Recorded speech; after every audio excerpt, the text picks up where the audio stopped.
सभी व्यूअर्स का हमारे चैनल LISP ई एजुकेशन में स्वागत है। आपके सहयोग ने हमारे चैनल को कंप्यूटर एजुकेशन के टॉप चैनल्स में से एक बना दिया है।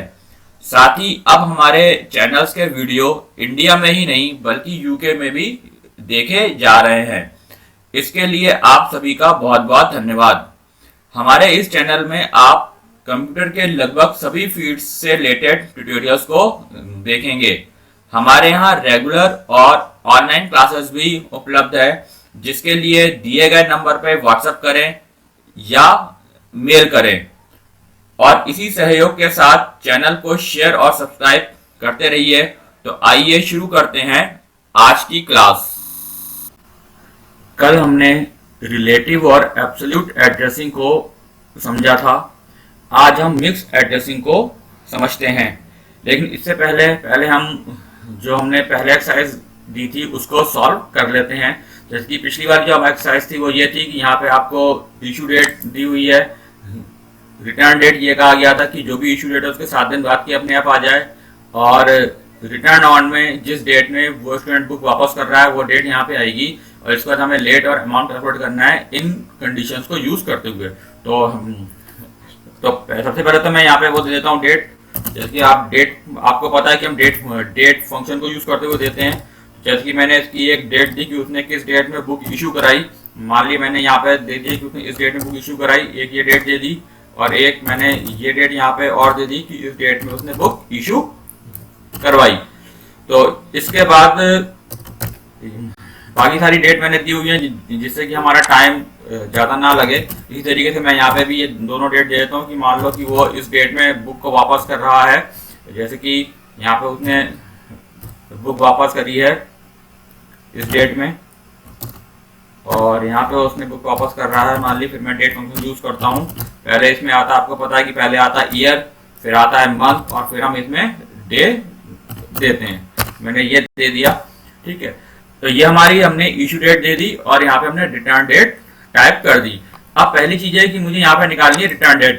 रिटर्न डेट हमको दी गई थी कि जो भी हमारी इशू डेट है उसके 7 दिन बाद की अपने आप आ जाए। तो यहाँ पे मुझे फॉर्मूला देना है कि जो भी हमारी इशू डेट है उसके 7 दिन बाद की डेट यहाँ पे आ जाए। तो फॉर्मूला हम कैसे देंगे? हमें यहाँ पे सिंपल सा फॉर्मूला यूज करना है कि केवल हम इशू डेट में 7 को ऐड कर दें। तो इशू डेट का मेरा सेल क्या है? C2। मैंने यहाँ पे किया C2, और यहाँ पे मुझे चूंकि 7 ऐड करने से +7। तो जैसे मैंने यहाँ पे किया तो यहाँ पे इसकी आप देख रहे हैं कि इसके 7 दिन बाद की डेट अपने आप आ गई, और इसके बाद हम यहाँ पे इसको फॉर्मूले को कॉपी कर लेते हैं। तो जितनी भी हमारी ये डेट हुई है सबके 7-7 दिन बाद की डेट यहाँ पे अपने आप कैलकुलेट होती चली जा रही है। अब यहाँ पे मुझे निकालना है लेट बाई। लेट बाई का फॉर्मूला हमको ये दिया गया कि अगर रिटर्न ऑन डेट यानी कि जिस डेट में उसने बुक वापस करी वो अगर रिटर्न डेट से कम है तब तो आएगा 0, क्योंकि तब उसने उस डेट से पहले वापस कर दी, तो इसलिए कि कोई लेट नहीं हुई। तो यहाँ पे आना चाहिए 0, और वरना इस डेट में से हम इस डेट को माइनस करके लेट बाई को कैलकुलेट करेंगे। तो यहाँ पे चूंकि मेरा कंडीशन दी हुई है इसलिए हम यहाँ पे कंडीशन ऑफ फॉर्मूला लगेगा। तो कंडीशन फॉर्मूला आपको पता है कि हमारा इफ से शुरू होता है। मैंने लगाया इफ, इसका ब्रैकेट, और कंडीशन मेरी ये है कि रिटर्न ऑन डेट कम होनी चाहिए। तो जो रिटर्न ऑन डेट है वो मेरी दी हुई है E2 में, तो मैंने लिखा E2 और लेस देन रिटर्न डेट है D2।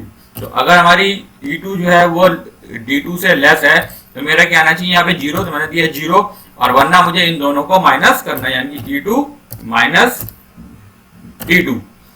यहाँ पे एंटर करेंगे तो इसके जो भी नंबर ऑफ डेज होंगे एक्स्ट्रा वो यहाँ पे निकल के आ जाएंगे। जैसे कि उसको 12 तारीख को करनी थी और यहाँ आप देख रहे हैं 17 तारीख को करी, तो उसके 5 दिन एक्स्ट्रा हो गए। तो अब यहाँ पे मैंने इसको कॉपी कर दिया, तो आप यहाँ पे देख रहे हैं कि जिसके एक्स्ट्रा बताएंगे, बाकी अगर इसने पहले कर दी यहाँ पे उसका लेट बाई 0 आ रहा है। जैसे कि यहाँ पे उसको 19 तारीख को वापस करनी थी, उसने 18 को ही वापस कर दी, तो यहाँ पे 0 होगी। इस तरीके से यहाँ पे भी है कि 28 को वापस करनी थी, 23 को वापस कर दी, तो उसका कोई लेट नहीं हुआ। तो ये हमारे यहाँ पे लेट बाई निकल के आ गए।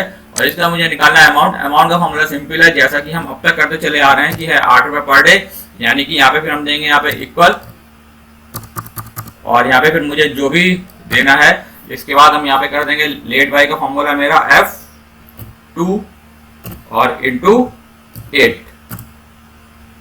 करेंगे। इसकी फॉर्मेटिंग कर लेते हैं। इसके बाद हम यहाँ पे जब इसको मैं कर दूंगा कॉपी, तो ये सबके लिए कैलकुलेट हो जाएगा। इस तरीके से मेरी ये एक्सरसाइज यहाँ पे कंप्लीट हो गई कि हमने जो दिया था कि तो इस डेट फंक्शन को यूज करते हुए हम अपनी वैल्यूज को कैलकुलेट कर सकते हैं। आइए अब चलते हैं अपनी मिक्स एड्रेसिंग की तरफ। तो मिक्स एड्रेसिंग में ये होता है कि जैसे कि हमने इससे पहले रिलेटिव एड्रेसिंग में देखा था कि जैसे जैसे हम किसी फॉर्मूले को कॉपी करते हैं तो उसके करस्पॉन्डिंग अगर रो कॉलम में जो भी चेंज होता है फॉर्मूले में उसी के अकॉर्डिंग रो कॉलम में चेंज होता चला जाता है। और इसीलिए जब हमने किसी सेल को फिक्स करने के लिए देखा था तो हमने वहां पे एब्सोल्यूट यूज करी थी, जिसमें कि हमने डॉलर साइन को यूज किया था, जिससे कि वो सेल एड्रेस फ्रीज हो जाता है और कॉपी और मूव करते समय वो सेल का एड्रेस चेंज नहीं होता।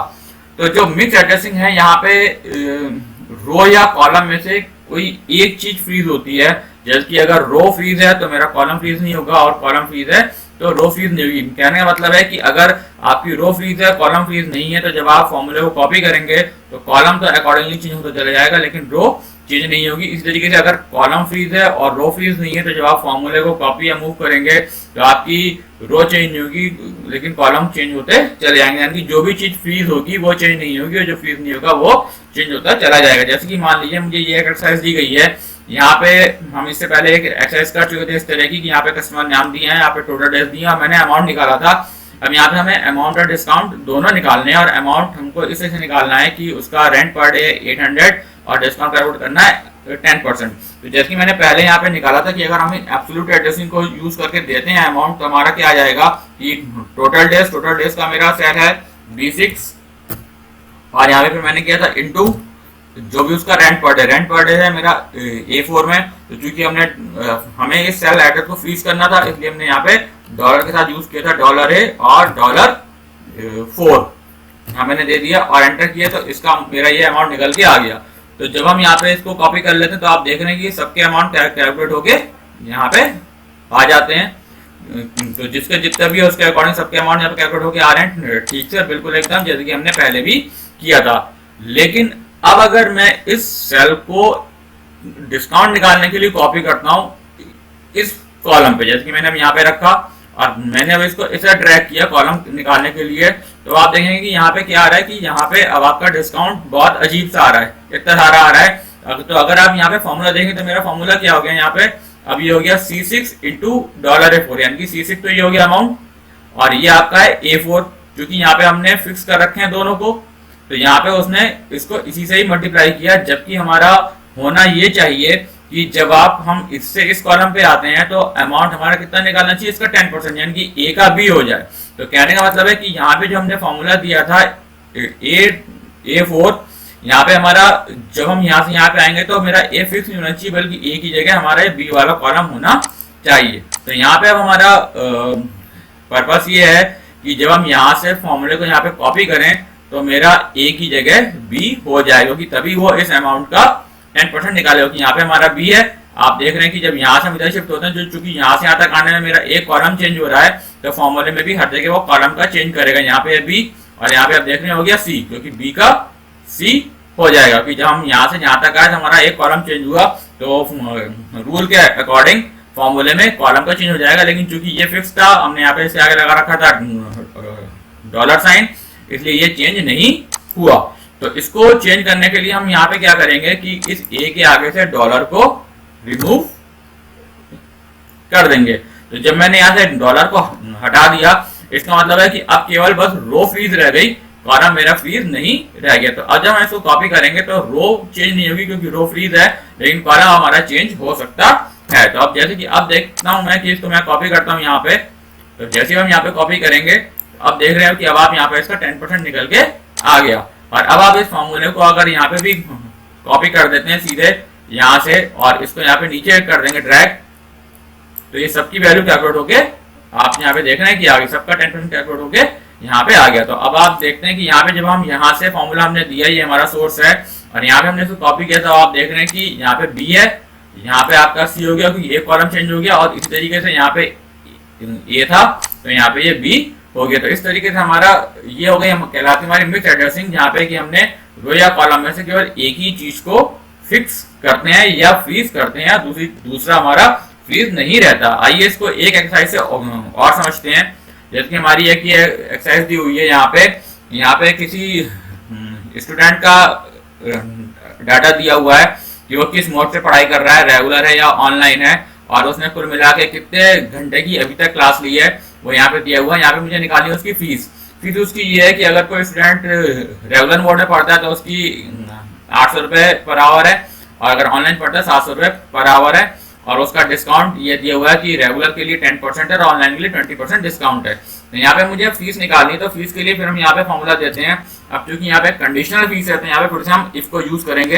यहाँ पे मैंने दिया इफ, और अब मुझे चेक करना है कि उसका मोड क्या है। मोड है मेरे यहाँ पे B7, यानी मैंने यहाँ पे दिया B7, और अगर यहाँ पे मुझे देना है कि अगर वो रेगुलर पढ़ रहा है, तो मैंने यहाँ पे चेक किया कि अगर वो रेगुलर है तो उसकी फीस कितनी निकलेगी, जो उसका क्लास का ड्यूरेशन है, यानी कि आपका ये है C7 और इंटू किससे हो जाएगा, ये फी पर है। क्योंकि रेगुलर के लिए ये सेल हमेशा फिक्स रहेगा, इसलिए हम यहाँ पे इसको फ्रीज कर देंगे, और यहाँ पे हम इसके लिए डॉलर को यूज करेंगे। यानी कि यहाँ पे मेरा फॉर्म जो सेल आएगा वो आ जाएगा $B और $4 यहाँ पे दिया। और अगर वो रेगुलर नहीं है उस केस में मुझे उसके क्लास ड्यूरेशन को यानी कि C7 को मल्टीप्लाई करना है इसके ऑनलाइन वाले से सेल से, और ऑनलाइन वाला सेल है मेरा B5, और चूंकि ये भी आपका फिक्स रहेगा इसलिए यहाँ पे भी हम फिर डॉलर के साथ इसको यूज करेंगे, $B और $5।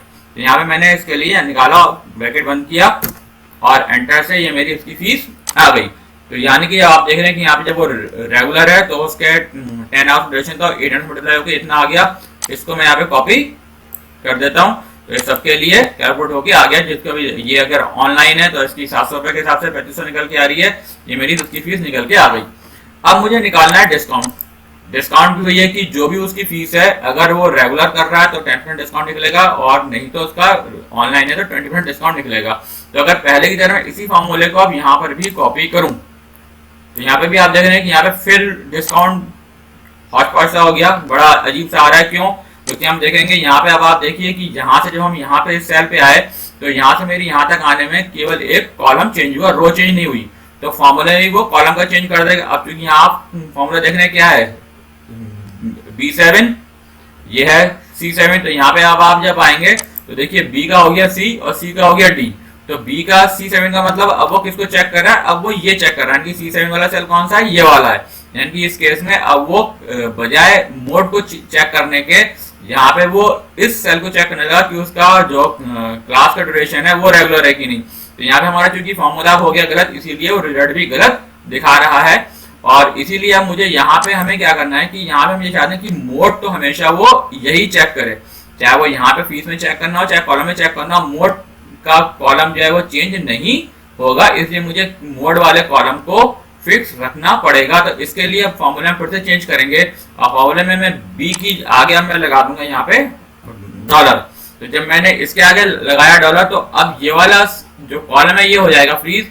तो जब आप इसको कॉपी या मूव करेंगे तो ये कॉलम चेंज नहीं होगा, लेकिन इसकी चूंकि मैंने रो फ्रीज नहीं करी इसलिए रो उसकी चेंज होती चली जाएगी। और यहाँ पे जो है C7 फीस है, तो चूंकि जब मैं यहाँ से यहाँ पे आएंगे तो मुझे उसका इसको यहाँ से फीस का ही इतने % निकालना है।